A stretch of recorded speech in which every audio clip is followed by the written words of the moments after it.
persona sencilla, trabajadora, que tiene un puestico de trabajo en una agencia de viaje y que ve cómo esta crisis que lleva el gobierno pone en riesgo su trabajo. Cuando vemos gente que te dice, hermano, el salario no me alcanza. Nicolás Maduro dice, anuncia 10% del salario mínimo. ¿Sabes cuánto es eso, Vladimir? ¿Sabes cuánto es eso diario? 10% del salario mínimo, 10 bolívares. ¿Tú sabes para qué te alcanza eso, Vladimir? Ni para comprarte un refresco. Entonces, ¿qué hace Nicolás Maduro? Se tira una devaluación del 46% y luego en Gaceta Oficial, el año pasado nada más, aumentó la leche, el pan, la pasta, el pollo, la carne en 43%. Le metió la mano en el bolsillo el venezolano y le quitó los reales. Entonces tú me dices, ¿quién es el especulador? ¿Quién es? ¿Quién está generando la inflación en Venezuela? ¿Quién es? ¿Ah? ¿Cuál es la respuesta cuando tú le dices al gobierno, es que no hay leche, no hay papel toalé? ¿Cuál es la respuesta que te dan, Vladimir? Te dicen, ah, bueno, es que ahora nosotros vamos a importar. Nunca la respuesta es, quiero producir en Venezuela. Nunca. Es generar negocio afuera, en los guisos de la comida. Entonces la comida, lamentablemente, Vladimir, hoy no viene en container. Eso es lo que nosotros soñamos. Que diga hecho en Venezuela, sentirnos orgullosos de decir hecho en Venezuela. Viene en container, yo quiero que vengan en guacales. Y tú sabes lo peor, que a veces llegan, pero lo peor es que la dejan podrir. Y hoy vimos cómo, leíamos hace 2 días, dejaron podrir 32 containers con medicina. Y todavía no sabemos el escándalo de Pudreval y toda la corrupción que eso desata. Carlos, ahora, todos esos temas, por supuesto, forman parte del discurso que tiene la oposición y hay una crítica a la política económica del gobierno, pero hay un sector de la oposición que apuesta al diálogo. Y ese sector de la oposición evidentemente no se retrata con el grupo que estuvo ayer reunido, con las asambleas que ustedes convocaron. En ese sector, bueno, vemos que hay otra posición, hay un matiz allí. No, todo lo contrario, nosotros creemos que es clave el diálogo, clave.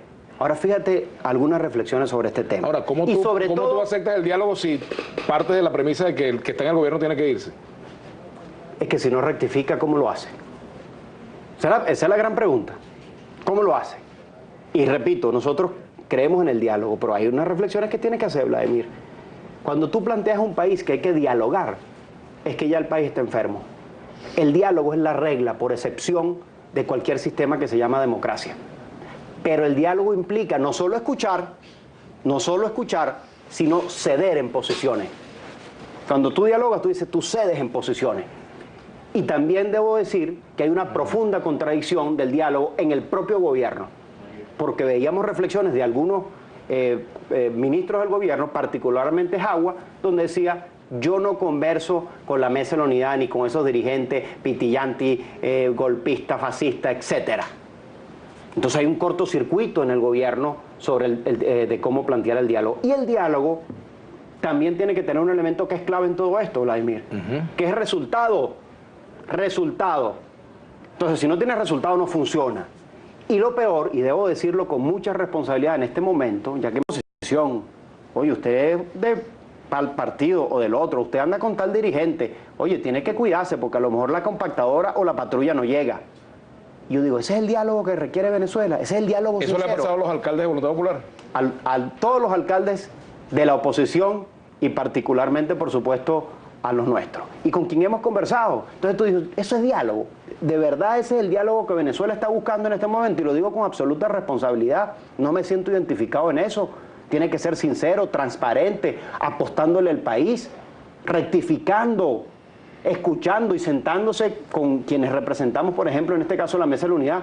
Porque el primer punto del diálogo es reconocimiento, Vladimir. Tú no te puedes sentar a dialogar con alguien que no representa una parte. Es igual que yo dijera, yo quiero diálogo con el gobierno. No, pero yo voy a hablar con la gobernadora del estado Monagas. No, vale. Tengo que hablar con Nicolás Maduro, tengo que hablar con Diosdado Cabello.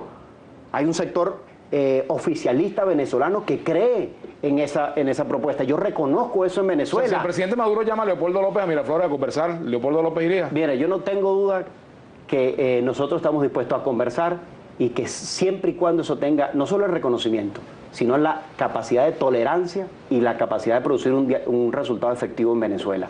Si es para un show, que a nuestro modo de ver es lo que ha hecho Nicolás Maduro, cuando convocó, por ejemplo, a los alcaldes para el tema de la seguridad, él solo habló, fue un monólogo, se paró y se fue a celebrar los 55 años de la Revolución Cubana, teniendo el tema de la inseguridad uno de los más graves. Entonces uno se pregunta, oye, ¿cuáles son las prioridades? ¿Eso es verdaderamente un diálogo? Por cierto, ¿O fue para tomarse una foto? Ese tipo de diálogo no, el de show no, el de resultados efectivos para los venezolanos, claro que sí, pero eso implica toda esta reflexión. Los alcaldes y gobernadores de oposición que han ido a esos diálogos, a esas reuniones, tienen que ir, fueron electos para darle resultados a su pueblo, pero lo que no pueden aceptar es un chantaje del gobierno. ¿Están siendo sometidos a un chantaje? Yo siento que sí. El gobernador Capriles incluido. Yo siento que hay parte del gobierno que tiene esa política de buscar, digamos, dividir frente a eso. Entonces, como gobernantes electos, gobernadores y alcaldes, tienen que darle la cara allí. Lo que ellos tienen que estar claros es no aceptar el chantaje y lo más importante, e insisto en esto, si el diálogo no tiene resultado y es para una foto, para calmar la situación, para decirnos que yo no soy responsable de la inseguridad, son todos ustedes, somos todos, nadie es, eso no sirve. Oye, el diputado Lobo decía hace unos minutos aquí que esa concentración de ayer, en diferentes puntos del país, era más contra Capriles que contra Maduro. No, aquí está muy claro lo que hicimos ayer. Eso, contra quién está es clarísimo. Contra el desastre que tiene Nicolás Maduro. Eso no tiene duda. Nada. Y como lo digo, mira, y lo digo sinceramente como venezolano, en esta lucha hace falta todo el mundo para sustituir este gobierno de desastre. Así que clarito contra un gobierno de un grupito que hoy está saqueando el poder en beneficio propio y en contra de un pueblo. Contra ellos es la protesta, claramente identificada contra un gobierno que nos ha llevado a un desastre con lo que tenemos hoy. Vamos a hacer una pausa y ya venimos con Carlos Vecchio. Aquí te dejo esta pregunta al aire de Wilfredo Córdoba. Una simple pregunta para una simple respuesta. ¿Qué tiene que ver un equipo deportivo con lo que ustedes quieren?